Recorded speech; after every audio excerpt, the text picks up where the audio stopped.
Hi, I'm Robert F. Kennedy Jr., and I send my greetings to all the distinguished delegates of the Mnemonic Convention. I had hoped to be with you today, but the government shutdown means that I couldn't do that.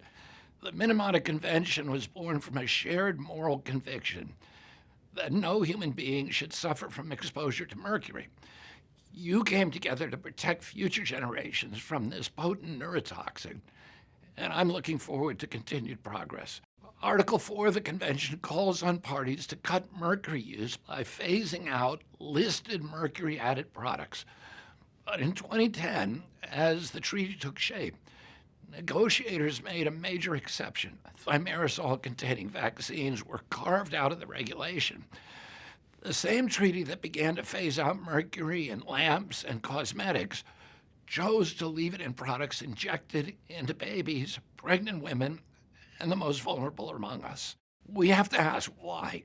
Why do we hold a double standard for mercury? Why do we call it dangerous in batteries, in over-the-counter medications and makeup, but acceptable in vaccines and dental fillings? Thimerosal is a mercury-based preservative that has never undergone proper safety testing in humans.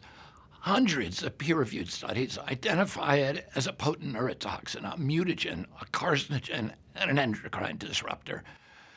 Thimerosal's own label requires it to be treated as hazardous material and warns against ingestion. There is not a single study that proves it safe. That's why in July of this year, the United States closed the final chapter on the use of thimerosal as a vaccine preservative, something that should have happened years ago. I want to be clear, it's inexcusable that governments around the world still allow mercury-based compounds in healthcare when safe alternatives exist.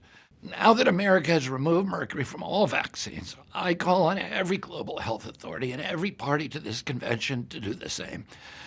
Manufacturers have confirmed that they can produce mercury-free, single-dose vaccines without interrupting supply. There is no excuse for inaction or holding stubbornly to the status quo. Let's honor and protect humanity and our children and creation from mercury, and let's act in the true spirit of the Mnemonic Convention for the integrity of this historic treaty and to ensure that no child anywhere in the world is ever exposed to this deadly neurotoxin again. Thank you.